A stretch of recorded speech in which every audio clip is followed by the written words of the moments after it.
ما خیلی وقتا تو رابطه ها حال بد رو داریم تجربه میکنیم. فرق هم نمیکنه، اون رابطه میتونه حتی با اعضای خانواده باشه.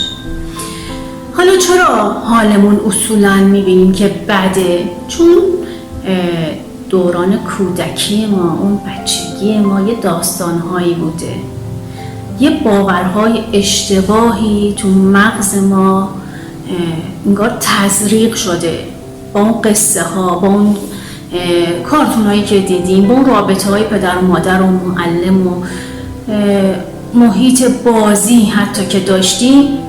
این چرک نویسه نوشته شده و حالا دارم تو اصل قضیه‌ای که میخوام رو این برگه زندگی امروزم بنویسم، همون باورهای قدیمی که تو چرک نویس بوده رو میارم رو ورق اصلی امتحانم مینویسم. امروز من دارم زندگی میکنم با باورهای اشتباه قبلی. باید بیایم بگردیم باور اشتباه من کجاست. اونجا که میگم اگه مهربونی کنم پر رو میشه، اگه بهش عشق بدم روش زیاد میشه، اگه بهش بگم دوست دارم اوضاع خراب میشه، این باور درسته یا غلطه؟